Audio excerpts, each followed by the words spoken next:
আসসালামু আলাইকুম রহমতুল্লাহি ওয়াবারাকাতুহ। আলহামদুলিল্লাহি ওয়াহদা ওয়াসসালাতু ওয়াসসালামু আলা মান লা নাবিয়্যা বা'দা ওয়া আলা আলিহি ওয়া সাহবিহি ওয়া মাওয়ালা। এবার আসি তাওবা সম্পর্কে কোরআনে কারিমে আল্লাহ পাকের কিছু ঘোষণা।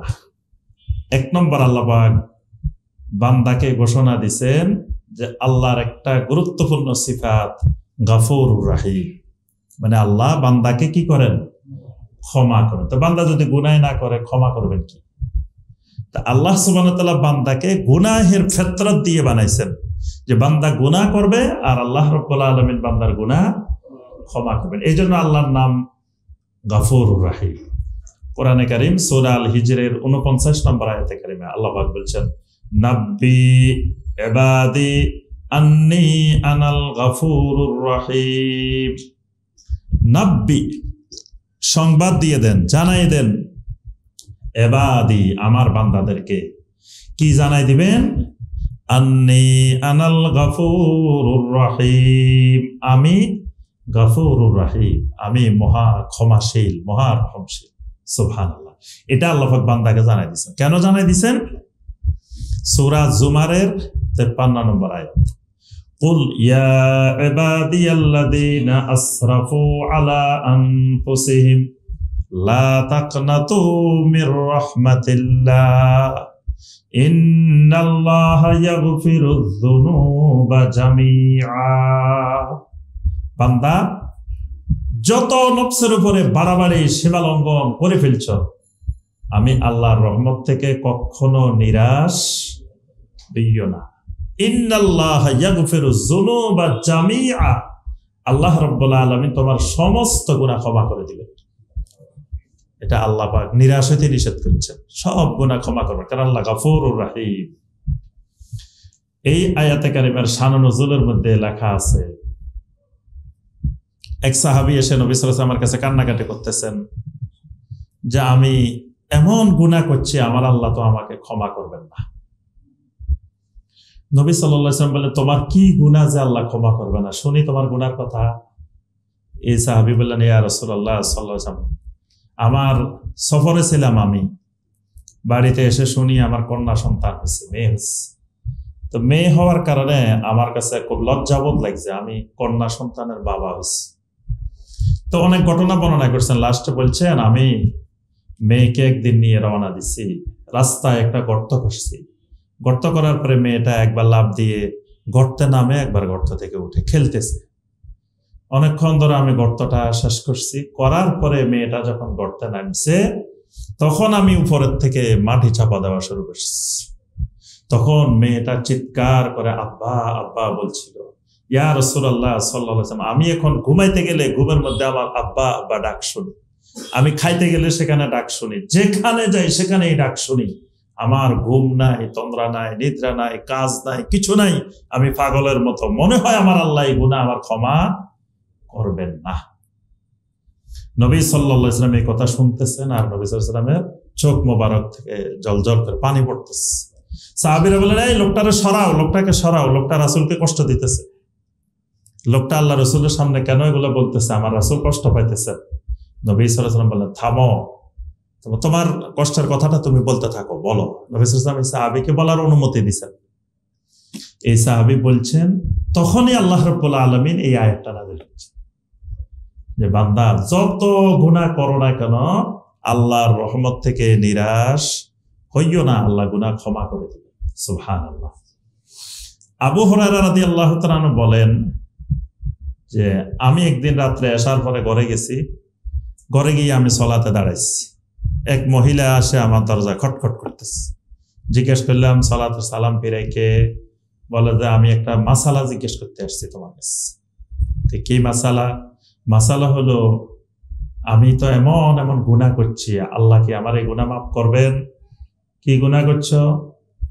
আমি জেনার ব্যবসা করছি, করতে করতে আমার অবৈধ সন্তান হয়েছে, তো এত বড় গুনাহ আল্লাহ আমারে মাফ করবেন? আবু হুরায়রা রাদিয়াল্লাহু তাআলা বলেন, না, আল্লাহ এই গুনাহ মাফ করার সম্ভাবনা নাই। আচ্ছা, এই কথা বলে উনি মহিলারে বিদায় করেছে, মহিলা কানতে কানতে চিৎকার করতে করতে চলে গেছে। আহারে কি গুনাহ করলাম, আমার আল্লাহ আমার ক্ষমা করুন। আল্লাহ তুমি বুঝি আমার এই শরীরকে জাহান্নামের জন্য বানাইছো, আল্লাহ আমার এই শরীর বুঝি জাহান্নাম থেকে বাঁচবে না। মহিলা চিৎকার করে করে কাঁদতেছে। আবু হুরায়রা রাদিয়াল্লাহু তাআলা আনহু পরের দিন নবী সাল্লাল্লাহু আলাইহি ওয়াসাল্লামকে গিয়ে জিজ্ঞাসা করছেন যে এক মহিলা আমার কাছে এসে এরকম যে বলছে। আল্লাহ রাসূল সাল্লাল্লাহু আলাইহি ওয়াসাল্লাম বললেন, আবু হুরায়রা তোমার মাসালা তো ভুল হয়েছে, তুমি কি সূরা আল ফুরকানের ওই আয়াতটা পড়ো নাই? ইল্লা মান তাবা ওয়া আমানা ওয়া আমিলা আমালান সালিহা ফাউলাইকা ইউবাদদিলুল্লাহু সাইয়্যাতিহিম হাসানাত। আল্লাহ পাক বলেন যদি কেউ তওবা করে, ঈমান আনে, আমল সালেহ করে, তাহলে আল্লাহ তার অতীতের গুনাহ তো মাফ করবেনই করবেন, গুনাহগুলোকে আবার নেকিতে পরিবর্তন করে দিবেন। সুবহানাল্লাহ। আবু হুরায়রা রাদিয়াল্লাহু তাআলা কো, ওরে আল্লাহ এত বড় সুসংবাদ তো আমি ভুলেই গেছি। এবার মহিলারে খুঁজতেছে, মহিলাকে আবার ওই দিনও পাওয়া গেছে। পাওয়ার পরে বলল, মহিলা সুসংবাদ শোনো, কোরআনে কারিমে আল্লাহ পাক বলে দিছেন যে তোমার যত বড় গুনাহই হোক না কেন, তুমি যদি তওবা করে ঈমান এনে আমল সালেহ করো, তা আল্লাহ পাক তোমার সব গুনাহ তো মাফ করবেন, আবার তোমার অতীতে গুনাহ যে করছো গুনাহগুলোকে নেকিতে পরিবর্তন করে দিবেন। সুবহানাল্লাহ। মহিলার সাথে সাথে আল্লাহর দরবারে সেজদা পড়ে গেছে। আল্লাহু আকবার, আমার আল্লাহ বুঝি এত মহান। আল্লাহ মহান তো জানতাম, কিন্তু এত মহান যে আমার গুনাহ মাফ করে আবার গুনাহগুলোকে নেকি বানাই দিবেন। সুবহানাল্লাহ। তাহলে তাওবা কত গুরুত্বপূর্ণ, যে আল্লাহ রাব্বুল আলামিন তাওবার মাধ্যমে গুনাহ ক্ষমা করে আবার গুনাহকে নেকিতে রূপান্তর করে দেন। সুবহানাল্লাহ। তাওবাকারীকে আল্লাহ ভালোবাসেন, তাওবাকারীকে আল্লাহ পাক ভালোবাসেন। এই জন্য কোরআনে কারিমে অনেক আয়াতে দেখবেন আল্লাহ পাক বলেছেন, ইন্নাল্লাহা ইউহিব্বুত তাওয়াবিন ওয়া ইউহিব্বুল মুতাতাহহিরিন। আল্লাহ পাক তাওবাকারীদেরকে মহব্বত করেন, ভালোবাসেন। আচ্ছা, আরেকটা জিনিস খেয়াল রাখতে হবে তওবার ব্যাপারে। গুনাহ করলেও তওবা করতে হয়, আল্লাহর শুকরিয়া স্বরূপও তওবা করতে হয়। তওবা যে খালি গুনাহ করলে করতে হয় তা না, তওবা দুই রকমের। একটা হলো তাওবাতুজ জাম, গুনাহ করে তওবা, আর একটা হলো তাওবাতুশ শুকর। যেমন ধরেন ফরজ সালাত আদায় করছেন, ফরজ সালাত আদায় করে সালাম ফিরেছেন, সালাম ফিরে কি বলবেন?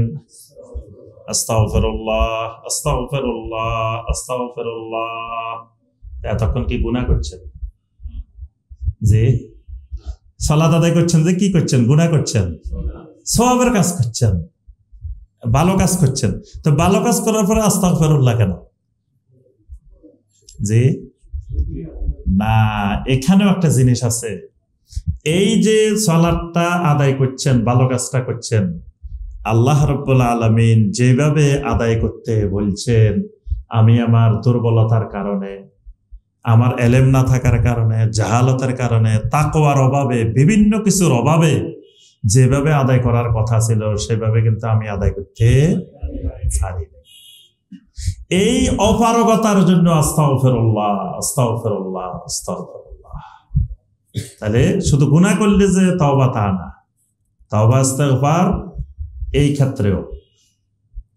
নবী সাল্লাল্লাহু আলাইহি ওয়াসাল্লামকে আল্লাহ পাক বলছেন, ইযা জাআ নাসরুল্লাহি ওয়াল ফাত ওয়া রাআইতান নাসা ইয়াদখুলুনা ফি দীনিল্লাহি আফওয়াজা ফাসাব্বিহ বিহামদি রাব্বিকা ওয়াস্তাগফির। নবী আপনি ইস্তিগফার করেন। তো নবী ইস্তিগফার করবে কেন? নবী গুনাহ করছেন কি? নবীর গুনাহ আছে? গুনাহ নাই, কিন্তু আল্লাহ কইতেছেন আপনি ওয়াস্তাগফির, আপনি ইস্তিগফার করেন বেশি বেশি। কি জন্য ইস্তিগফার এখানে? ওই যে দলে দলে লোক ইসলামে ঢুকতেছে, প্রবেশ করতেছে, আল্লাহ যে এত বড় নিয়ামত দিছেন, ওই নিয়ামতের শুকরিয়ার কারণে আপনি ইস্তিগফার করেন। তাহলে তাওবা ইস্তিগফার কিন্তু শুকরিয়াতানো করতে হয়। সূরা নূরের 31 নম্বর আয়াতে আল্লাহ বলেছেন, ওয়াতুবু ইলাল্লাহি জামিআন আইয়ুহাল মুমিনুন লাআল্লাকুম তুফলিহুন। তোমরা সকলেই ও ঈমানদারগণ আল্লাহর কাছে তওবা করো, লাআল্লাকুম তুফলিহুন, তওবাই তোমাদের সফলতার চাবিকাঠি। সুবহানাল্লাহ। মুমিনের সফলতার চাবিকাঠি তওবার মধ্যে, ফিরে আসার মধ্যে। নবী সাল্লাল্লাহু আলাইহি ওয়াসাল্লাম উম্মতকে বলছেন, ইয়া আইয়ুহান নাস তুবু ইলাল্লাহি ওয়াস্তাগফিরু, ও মানুষরা তোমরা আল্লাহর কাছে তওবা করো, ইস্তিগফার করো। ফা ইন্নী আতুবু ইলাল্লাহি ফিল ইয়াউমি মিয়াতা মাররা, আমি তো দৈনিক 100 বার আল্লাহর কাছে তওবা করি। সুবহানাল্লাহ। নবী সাল্লাল্লাহু আলাইহি ওয়াসাল্লাম মাসুম, আল্লাহ পাক সমস্ত গুনাহ ক্ষমা করে দিয়েছেন, তারপরেও নবী সাল্লাল্লাহু আলাইহি ওয়াসাল্লাম দৈনিক 100 বার কি করেন? তওবা করেন। তাহলে আমি আপনি যে গুনাহ করি, আমার আপনার কয়বার করা উচিত? আরেকটি হাদিসে আল্লাহ রাসূল সাল্লাল্লাহু আলাইহি ওয়াসাল্লাম বলেন, আত-তাইবু মিনাজ যামবি কামাল্লা যামবা লাহু, গুনাহ থেকে তওবাকারী এমন যেমন তার কোনো গুনাহই নাই। মানে গুনাহ থেকে যখন তওবা করছে তার কোনো গুনাহই নাই, সমস্ত গুনাহ তার আমলনামা থেকে চলে গেছে। কোন ব্যক্তি তার বাহনটা নিয়ে মরুভূমির মধ্যে একটা গাছের নিচে শুয়ে আছে, বাহনটা এক জায়গায় রাখছে, বাহনটা হারাই গেছে। ঘুম থেকে উঠি দেখে বাহনটা নাই, খুঁজতে খুঁজতে হয়রান, পাইতেছে না। এখন আবার ক্লান্ত হয়ে গাছের নিচে শুয়ে রয়েছে। হঠাৎ করে চোখ মেলে দেখে যে বাহনটা তার চোখ সামনে দাঁড়াইছে। আল্লাহ রাসূল সাল্লাল্লাহু আলাইহি ওয়াসাল্লাম বলেন, এই ব্যক্তিটা বাহনটা দেখার পরে যেই খুশি হয়, আল্লাহ রাব্বুল আলামিনের কোন বান্দা যখন আল্লাহর কাছে তওবা করে ফিরে আসে, এর থেকে অসংখ্য গুণ বেশি খুশি হন আল্লাহ রাব্বুল আলামিন। সুবহানাল্লাহ। বান্দা যখন তওবা করে আল্লাহর দিকে ফিরে আসে, আল্লাহ পাক এর থেকে অনেক বেশি খুশি হন। এবং নবী সাল্লাল্লাহু আলাইহি ওয়াসাল্লাম এখানে সুন্দর একটা কথাও বলছেন, যে সহিহ মুসলিমের হাদিস, এই লোকটা হঠাৎ করে দেখে যে তার মাথার সামনে বাহনটা কি হয়েছে, দাঁড়ায় রয়েছে। দাঁড়ায় থাকার পরে লোকটা এত খুশির ঠেলা, আল্লাহুম্মা আনতা আবদি ওয়া আনা রাব্বুকা, আল্লাহ আপনি আমার গোলাম, আমি আপনার রব। কিন্তু বলার কথা কি, আল্লাহ আপনি আমার রব, আমি আপনার গোলাম। কিন্তু খুশির ঠেলা বলছে কি, আল্লাহুম্মা আনতা আবদি ওয়া আনা রাব্বুক, আপনি আমার গোলাম, আমি আপনার রব। নবী সাল্লাল্লাহু আলাইহি ওয়াসাল্লামের এই হাদিস দ্বারা একটা বড় দলিল আছে, সেটা হইলো কেউ এরকম খুশির ঠেলায় যদি কুফরি কথা বলে ফেলায়, শিরিকি কথা বলে ফেলায়, তা কুফরি হবে না, শিরিক হবে না, তাকে কাফের বলা যাবে না। মানে সে আসলে এটা বলার উদ্দেশ্য ছিল না, সে বলতে চাইছিল আরেকটা, কিন্তু সে খুশির ঠেলায় বলে ফেলছে। অনেক সময় অনেক এরকম আছে, দেখা যায় এত খুশি হয়েছে, খুশিতে কি বলতেছে সে আর বুঝতেছে না। এই জন্য হাসান আল বসরি রাহিমাহুল্লাহ সবসময় বলতেন যে আল্লাহর প্রতি তওবা করে ক্ষমার আশা করা, এটা আল্লাহর প্রতি সুধারণা। আর বান্দা আল্লাহর প্রতি সুধারণা পোষণ করলে আল্লাহ রাব্বুল আলামিন বান্দার প্রতি সুধারণা পোষণ করেন। সুবহানাল্লাহ। অর্থাৎ তাওবাটা আল্লাহর প্রতি সুধারণার ফসল, আল্লাহ এবং বান্দার মধ্যে যোগসূত্র স্থাপন করে। তো এভাবে তাওবার আরো অনেক ফজিলত আছে। সম্মানিত ভাই বোনেরা, আমরা এই কারণে সবসময় তওবা করব। তবে তওবার আগে একটা করণীয় আছে, সেটা হলো তওবা করব কিসের থেকে? গুনাহ থেকে। তো গুনাহ সম্পর্কে তো আগে জানতে হবে। তো গুনাহ সম্পর্কে জানতে হলে কি করতে হবে? কবিরা গুনার বইটা কিনবো সবাই। কবিরা গুনার বই আছে, ইমাম যাহাবী রাহিমাহুল্লাহ বই আছে কবিরা গুনার। কবিরা গুনাহ কয়টা বলেন তো দেখি? মানে সর্বসম্মত ভাবে 70টা, আবার 110টা কবিরা গুনাহ আছে, আরো 40টা আছে। কারো মতে কবিরা গুনাহ, কারো মতে সগীরা গুনাহ, একতলাপ আছে। কিন্তু 70টার ব্যাপারে কারো একতলাপ নেই, এগুলো 70টা কবিরা গুনাহ। এখন আপনি আগে বইটা কিনে এই কবিরা গুনাহ 70টা সামনে লই বসতে হবে। বসে কোনটা কোনটা জীবনে করছি টিক দিতে হবে। টিক দিতে দিতে দেখবেন যে 70টাই আছে। এরকম আল্লাহর বান্দা বান্দিও খুঁজে পাওয়া যেতে পারে। আবার দেখবেন যে 70টা 50টা আছে, 40টা আছে, 30টা আছে। যেই কয়টা আছে, এবার একটার তাওবার প্রকৃতি হবে একরকম, সবগুলা তাওবা কিন্তু এক ধরনের না। এবার প্রত্যেকটা আলাদা আলাদা করে তওবা নামতে হবে।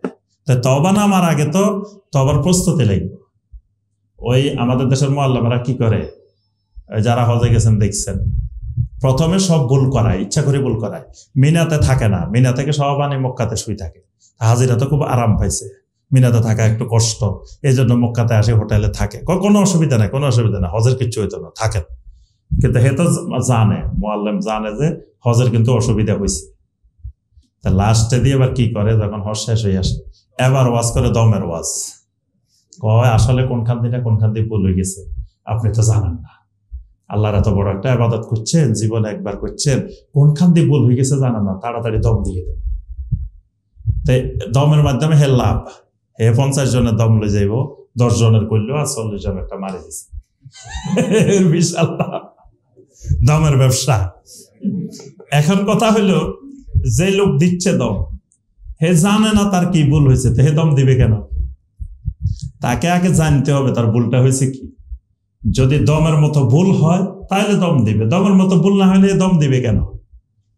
এখন আপনি জানেন না, তওবা করবেন, আপনার গুনাহ ঠিক করতে পারেন নাই, তা আপনি কিসের তওবা করবেন, কিসের থেকে তওবা করবেন? আগে তো গুনাহ চিহ্নিত করতে হবে, কোন গুনাহ করছি, কোন গুনাহ থেকে তওবা করবো।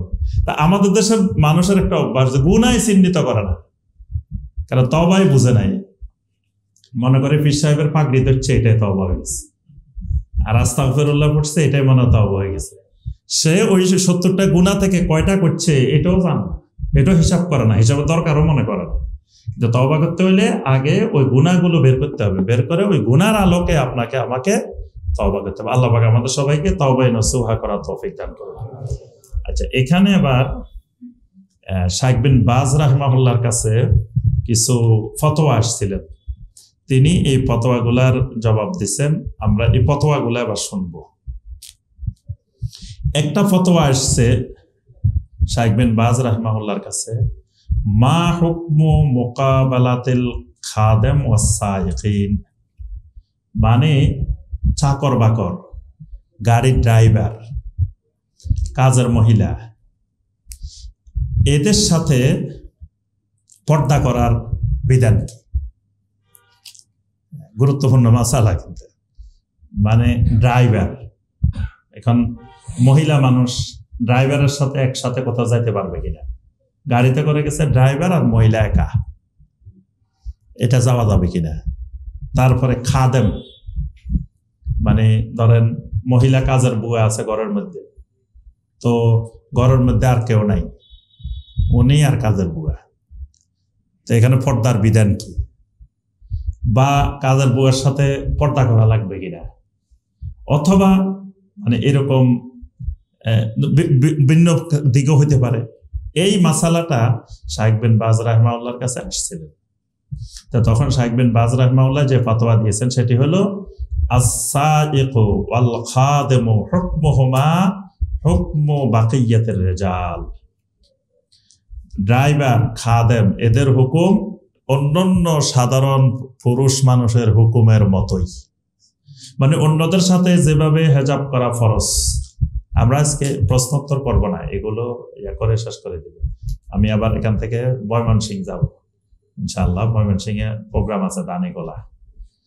তো আপনার এখানে শাইখ বিন বাজ রাহিমাহুল্লাহ বলছেন যে অন্যান্য মানুষদের সাথে পর্দা করা যেরকম ফরজ, ঠিক গাড়ির ড্রাইভার, খাদেম, কাজের লোক, কাজের বুয়া, এদের সাথেও পর্দা করা একই রকমের ফরজ। এবং ওয়ালা ইয়াজুজু সফর লাহুমা, এদের সাথে একাকী সফর করা হারাম, জায়েজ নেই। এদের সাথে একাকী সফর করা এবং একাকী অবস্থান করাও জায়েজ নেই। মানে ঘরের মধ্যে এরকম দুইজন যাদের সাথে মাহরামের কোনো সম্পর্ক নাই, এরকম অবস্থান করাটাও হারাম, এবং এদের সাথে সফর করাও হারাম। নবী সাল্লাল্লাহু আলাইহি ওয়াসাল্লাম বলেছেন, লা ইয়াখলুবান্না রাজুলুন বিইমরাআতিন ফা ইন্নাশ শাইতানা সালিসুহুমা, খবরদার কোন পুরুষ যেন কোন নারীর সাথে নির্জনে অবস্থান না করে, যদি অবস্থান করে শয়তান তাদের তৃতীয় জন হয়ে যায়। মানে দুইজনের মাঝখানে শয়তান আরেকজন তৃতীয় জন হয়ে যায়। এই কারণে পাত্রী দেখতে আসলেও পাত্র আর পাত্রীকে একসাথে গল্প করতে দেওয়া জায়েজ, সেখানেও একজন মাহরাম উপস্থিত থাকতে হয়। এখন তো এটা স্বপ্নের মতো, এখন তো এমনি যে পার্কে পার্কে সব জায়গায় গল্প করতেছে, আর আমরা যদি বলি দেখতে আসছে সেখানে মাহরাম থাকতে হবে, এটা তো আজব মনে হয়, বিরল। কিন্তু নবী সাল্লাল্লাহু আলাইহি ওয়াসাল্লাম বলছেন একজন পুরুষ একজন নারী কখনো একাকী কোথাও অবস্থান করতে পারবে না। যদি অবস্থান করে শয়তান তাদের তৃতীয় জন হয়ে যায়। তো সুতরাং এই নারীর জন্য যে কোনো সফরের ক্ষেত্রে মাহরাম আবশ্যক। মাহরাম ছাড়া আপনার সফর করা যাবে না, করলে সেখানে শয়তান অবস্থান করবে। আচ্ছা, আরেকটা মাসআলা ওনার কাছে জানতে চাওয়া হয়েছে, কোন ব্যক্তি কোরআনে কারিমের আয়াত তেলাওয়াত করে যদি নিজের শরীরে ফু দে বা পানির মধ্যে ফু দে, এটা জায়েজ হবে কিনা? তো তিনি উত্তর দিয়েছেন, কানা নবী সাল্লাল্লাহু আলাইহি ওয়াসাল্লাম ইজা আহাসসা বিমারাদিন, নবী সাল্লাল্লাহু আলাইহি ওয়াসাল্লাম যখন অসুস্থতা অনুভব করতেন তখন তিনি তার দুই হাতের মধ্যে ফু দিতেন। কি কি পড়ে? কুল হুয়াল্লাহু আহাদ, কুল আউযু বিরাব্বিল ফালাক, কুল আউযু বিরাব্বিন নাস, এই সূরাগুলো পড়ে হাতের মধ্যে ফু দিতেন। ওয়ায়ামসাহু বিহিমা ফি কুল্লি মাররাতিন, এরপরে মাথা থেকে পা পর্যন্ত পুরা শরীর হাত দিয়ে কি করতেন? মাসে করে দিতেন। এবং নবী সাল্লাল্লাহু আলাইহি ওয়াসাল্লাম মাথা থেকে শুরু করতেন, চেহারা, এরপরে বুক, এরপরে পুরা শরীর মাসে করতেন। যখন নবী সাল্লাল্লাহু আলাইহি ওয়াসাল্লাম অসুস্থ হয়ে গেছেন, হাত নড়াচড়া করতে পারতেছেন না, তখন আম্মা জান আয়েশা সূরাগুলো পড়তেন, নবী সাল্লাল্লাহু আলাইহি ওয়াসাল্লামের হাতের মধ্যে ফু দিতেন, নবী সাল্লাল্লাহু আলাইহি ওয়াসাল্লামের হাত দিয়ে মাথা থেকে পা পর্যন্ত মাসে করে দিতেন। নবী সাল্লাল্লাহু আলাইহি ওয়াসাল্লাম একবার অসুস্থ হয়েছেন, জিবরিল আলাইহিস সালাম এসে রুকিয়া করছেন, বিসমিল্লাহি আরকিকা মিন কুল্লি শাইইন ইউদিকা ওয়া মিন শাররি কুল্লি নাফসিন আও আইনিন হাসিদিন আল্লাহু ইয়াশফিকা বিসমিল্লাহি আরকিকা। এটাকে বলা হয় রুকিয়ায়ে জিবরিল আলাইহিস সালাম। এটা জিবরাইলের রুকিয়া। এজন্য যে কোনো অসুস্থ মানুষের ক্ষেত্রে এই রুকিয়ায়ে জিবরাইল, এটা সুন্নাত, এটা করা যাবে। এরপরে আপনার নবী সাল্লাল্লাহু আলাইহি ওয়াসাল্লাম একজনকে দেখতে গেছেন, এক রোগীকে, তখন নবী সাল্লাল্লাহু আলাইহি ওয়াসাল্লাম এই দোয়া পড়ছেন, আল্লাহুম্মা রাব্বান নাস আযহিবিল বাস ওয়াশফি আনতা শাফি লা শিফা ইল্লা শিফাউক শিফা আল্লাহ ইউগাদিরু সাকামা। এটা দিয়ে কাউকে রুকিয়া করা, এটাও নবী সাল্লাল্লাহু আলাইহি ওয়াসাল্লামের সুন্নাহ। আচ্ছা, এরপরের প্রশ্ন শাইখ বিন বাজ রাহিমাহুল্লাহর কাছে, আমার কোনো মাইয়াত, মা বাবা বা মুরব্বী কেউ মারা গেছেন, মাইয়াতের জন্য কোরআন তেলাওয়াত করে যদি আমি ইসালে সওয়াব করি, এটা জায়েজ হবে কিনা? আরেকটা হলো, আমার মা বাবা মারা গেলে তার জন্য আমি কি করতে পারি? দুইটা জিনিস শাইখ বিন বাজ রাহিমাহুল্লাহর কাছে ফতোয়া চাওয়া হয়েছে। শাইখ বিন বাজ রাহিমাহুল্লাহ উত্তরে লিখেছেন, লাইসা আলা কিরাআতিল কোরআন লিল মাউতা দালিলুন, মাইয়াতের জন্য কোরআন তেলাওয়াত করা, কোরআন পাঠ করা, এটার কোনো দলিল নাই। ইয়াদুল্লু আলা ইস্তিহবাবিহা ফিমা নালাম, আমি যতদূর জানি, আমার জানা মতো কোনো দলিল খুঁজে পাইনি। তো শাইখ বিন বাজ নদী না পায় তো পাইব কেরা? শাইখ বিন বাজ রাহিমাহুল্লাহর মতো আলেম দলিল খুঁজে পাইনি। আমি একদিন ওই ব্রাহ্মণবাড়িয়ে গেছি, আমার এই অভিজ্ঞতা অনেক মজার মজার অভিজ্ঞতা হয় দাওয়াতি কাজে। তো আমি কই ওয়াইস করণী জুব্বা পাই নাই, তো মুরব্বীরা আসে আমাকে বলে ওয়াইস করণী জুব্বা পাই না, পাইছে ডাকিরা। আমাকে আসলে হচ্ছে আপনি যে কোছেন ওয়াইস করণী জুব্বা পাই না, তো পাইছে ডাকিরা বলি যাইতে হইব আপনি। তা এখন শাইখ বিন বাজ রাহিমাহুল্লাহ যেখানে দলিল খুঁজে পায় না, পাইছে ডাকিরা, অর্থাৎ কেউ দলিল খুঁজে পায় নাই, এ ব্যাপারে কোনো দলিল নেই, এটা বিনা দলিলে চলতেছে। কয়দিন আগে আমাদের দেশের এক আলেম মোতালেব হোসেন সালেহী, ওনার নাম, আপনারা ফেসবুক যারা সালানিয়া দেখছেন, তো এই লোককে জিজ্ঞাসা করছে, আপনি যে এতদিন মিলাদের পক্ষে, কিয়ামের পক্ষে, বিভিন্ন পক্ষে দলিল এই বাহাস করতেন, মোনাজারা করতেন, তো এগুলো কি করতেন? এখন বলতেছেন এগুলো দলিল নেই। ছাপাবাজি করতাম, সরাসরি বলছে ছাপাবাজি করতাম, এটা করছে। তাহলে বোঝা যায় এর মতো বাকি যারা করতেছে তারা কি করতেছে? ছাপাবাজি করতেছে। দলিল নাই, জোর করে দলিল বানাইতেছে, ছাপাবাজি করতেছে, ধর্ম ব্যবসা করতেছে। শাইখ বিন বাজ রাহিমাহুল্লাহ বলছেন, এইরকম মাইয়াতের জন্য কোরআন তেলাওয়াত করার কোনো দলিল আমার জানা মতে কোথাও কোরআন হাদিসে নাই। কবর জিয়ারতের ব্যবসা কিন্তু আমাদের দেশে খুব রমরমা ব্যবসা। মানুষকে বোঝায় যে কোরআন তেলাওয়াত করতে হবে, এটা করতে হবে, এটা করতে হবে। তো সাধারণ মানুষ মনে করে যেহেতু কিছু জানে না, কেমনে দোয়া করবে, তো ইমাম সাহেবের মুয়াজ্জিন সাহেবের ডাকে ডেকে নিয়ে যায়। আমার একদিন একজন বলতেছে, ভাই তোমরা কি শুরু করছো? আমাদের এই কবরস্থানে আমাদের কি বিজনেস ছিল, প্রতিদিন আমরা কত টাকা ইনকাম করতাম, সকাল থেকে সন্ধ্যা পর্যন্ত কতজন আসতো কবর জিয়ারত করার জন্য। এখন আর কবর জিয়ারত করতে আসে না, এখন কবর জিয়ারত কমে গেছে। বাস্তবে কিন্তু কমে গেছে। বাংলাদেশে এখন সব মসজিদে দেখবেন মিলাদ প্রচলিত, যে মিলাদ এটা কমে গেছে। তারপরে খতম কমে গেছে, তাবিজ তোমারের ব্যবসা কমে গেছে, অনেক ব্যবসা কিন্তু দশ নামছে। এই জন্য তারা সহ্য করতে পারে না যে এদের কারণে আমাদের কি হয়েছে, ব্যবসা বাণিজ্য লস হয়েছে। তো এই কোরআনে কারিম তেলাওয়াত করা, কবর জিয়ারত করতে যায় 3 বার সূরা ফাতিহা পড়েন, 10 বার সূরা ইখলাস পড়েন, 11 বার দরুদ শরীফ পড়েন, এগুলার কোন দলিল কোরআন হাদিসে কোথাও নাই। শাইখ বিন বাজ রাহিমাহুল্লাহ বলছেন, আপনি মাইয়িতদের জন্য 2টা কাজ করবেন। বিমা শারা আল্লাহু মিনাদ দুআ লাহুম, 1 নম্বরে তাদের জন্য দোয়া করবেন, ওয়াসসাদাকাতু আনহুম, তাদের পক্ষ থেকে সাদাকা করবেন। এই ব্যাপারে দলিল কি? একজন ব্যক্তি এসে বলছেন, ইয়া রাসূলুল্লাহ সাল্লাল্লাহু আলাইহি ওয়াসাল্লাম, আমার আব্বা আম্মা মারা গেছেন, আমি তাদের জন্য কি করতে পারি? নবী সাল্লাল্লাহু আলাইহি ওয়াসাল্লাম বলছেন, আসসালাতু আলাইহিমা, তোমার মা বাবার জন্য দোয়া করো, ওয়াল ইস্তিগফার লাহুমা, তাদের জন্য ইস্তিগফার করো, ওয়া ইনফাদু আহদিহিমা মিন বাদিহিমা, তারা যে সমস্ত ওয়াদা করে গেছে সেই ওয়াদাগুলো বাস্তবায়ন করো, ওয়া ইকরামু সাদিকিহিমা, তোমার মা বাবার বন্ধু বান্ধবদেরকে সম্মান করো, ওয়া সালাতুর রহিম আল্লাতী লা তুসালু ইল্লা বিহিমা, তোমার মা বাবার কারণে যাদের সাথে আত্মীয়তার সম্পর্ক, তাদের সাথে আত্মীয়তার সম্পর্ক রক্ষা করো। তাহলে এগুলো মা বাবা মারা যাওয়ার পরেও করণীয়। আরেকটা হাদিসে নবী সাল্লাল্লাহু আলাইহি ওয়াসাল্লাম বলছেন, কোন বনি আদম মারা গেলে সব আমল বন্ধ হয়ে যায়, 3টা আমল চালু থাকে। একটা সাদাকাতিন জারিয়া, একটা হলো ইলমিন ইউনতাফাউ বিহি, আর একটা হলো ওয়ালাদিন সালিহিন ইয়াদউ লাহু। তাহলে সাদাকাতিন জারিয়া, সাদাকায়ে জারিয়া মাইয়াতের জন্য কাজে আসবে। আরেকজন বলছেন, ইয়া রাসূলুল্লাহ সাল্লাল্লাহু আলাইহি ওয়াসাল্লাম, আমার মা তো মারা গেছেন, তা আমার মার শেষ সময় আসলে আমার মা সাথে আমার কথা বলতে পারি নাই, মা ওসিয়ত করতে পারেন নাই, তা আমার মনে হইতেছে মা যদি কথা বলতে পারতেন আমাকে সাদাকা করতে বলতেন, তা এখন আমি কি আমার মায়ের পক্ষ থেকে সাদাকা করব? আল্লাহ রাসূল সাল্লাল্লাহু আলাইহি ওয়াসাল্লাম বললেন, নাআম, হ্যাঁ তুমি তোমার মায়ের পক্ষ থেকে সাদাকা করো। তাহলে দোয়া আর সাদাকা এই 2টা মাইয়াতের জন্য করণীয়। আরেকটা প্রশ্ন করেছেন শাইখের কাছে, যে মসজিদে কবর আছে এই মসজিদে সালাত আদায় করা যাবে কিনা?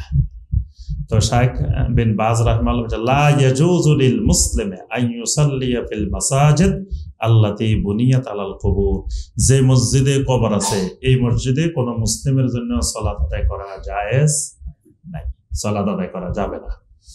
বরং এই ব্যাপারে কবরের উপরে মসজিদ বানাইতে আল্লাহ রাসূল সাল্লাল্লাহু আলাইহি ওয়াসাল্লাম নিষেধ করেছেন। এই ব্যাপারে অনেক হাদিস আছে। উম্মে সালামা রাদিয়াল্লাহু তাআলা আনহা বলেন, আল্লাহ রাসূল সাল্লাল্লাহু আলাইহি ওয়াসাল্লামের কাছে একবার উল্লেখ করা হলো যে হাবশার মধ্যে তিনি এক জায়গায় দেখছেন। উম্মে সালামা বলতেছেন, আমি হাবশায় এক গির্জার মধ্যে দেখছি যে কবরের উপরে গির্জা বানানো হয়েছে। তা আল্লাহ রাসূল সাল্লাল্লাহু আলাইহি ওয়াসাল্লাম বললেন, উলাইকা শারারুল খালকি ইনদাল্লাহ, যারা কবরের উপরে গির্জা বানাইছে এই কাজটা করছে, এরা আল্লাহর কাছে সৃষ্টি জগতের মধ্যে সবচাইতে নিকৃষ্ট, এরা শারারুল খালক, আল্লাহর নিকৃষ্ট সৃষ্টি। ইবনে আব্বাস রাদিয়াল্লাহু তাআলা আনহুমা বলেন, লাআনা রাসূলুল্লাহ সাল্লাল্লাহু আলাইহি ওয়াসাল্লাম যায়রাতুল কুবুর, যে সকল নারীরা কবর জিয়ারত করতে যায় রাসূলুল্লাহ সাল্লাল্লাহু আলাইহি ওয়াসাল্লাম এদের উপরে লানত করেছেন।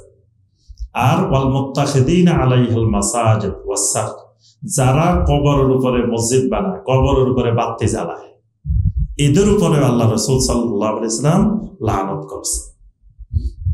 নবী সাল্লাল্লাহু আলাইহি ওয়াসাল্লাম আরেকটি হাদিসে বলেছেন, লানাতুল্লাহি আলাল ইয়াহুদ ওয়ান নাসারা, ইহুদি নাসারাদের উপর আল্লাহ লানত, ইত্তাখাযু কুবুর আমবিয়াইহিম মাসাজিদ, তারা তাদের নবীদের কবরগুলোকে মসজিদ হিসাবে গ্রহণ করেছে। এই কারণে যে মসজিদে কবর আছে সেখানে সালাত আদায় করা যাবে না, হয় কবর সরাইতে হবে না মসজিদ সরাইতে হবে। তো যদি নীতিমালা হলো কবর আগে হয় তাহলে কবর থাকবো, মসজিদ সরাইতে হবে। যদি মসজিদ আগে হয় তাহলে কবর সরাইতে হবে। এটা সরানো ছাড়া ওখানে সালাত আদায় করা যাবে না। আল্লাহ রাব্বুল আলামিন আমাদের সবাইকে মসজিদের ভিতরের কবর হলে কোনো অবস্থায় সালাত হবে না।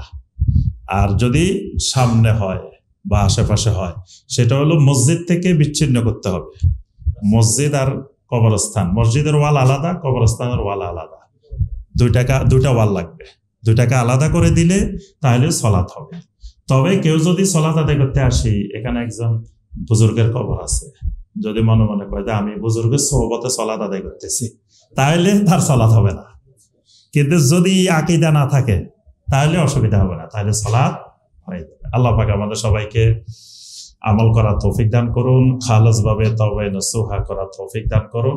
আল্লাহ পাক আমাদের আজকের জিকিরের মাজলিসকে কবুল ও মঞ্জুর করে নিন।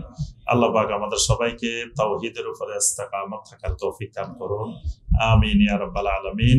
সুবহানাকা আল্লাহুম্মা বিহামদিকা আশহাদু আল্লা ইলাহা ইল্লা আনতা আস্তাগফিরুকা ওয়া আতুবু ইলাইক। আসসালামু আলাইকুম ওয়া রাহমাতুল্লাহি ওয়া বারাকাতুহু।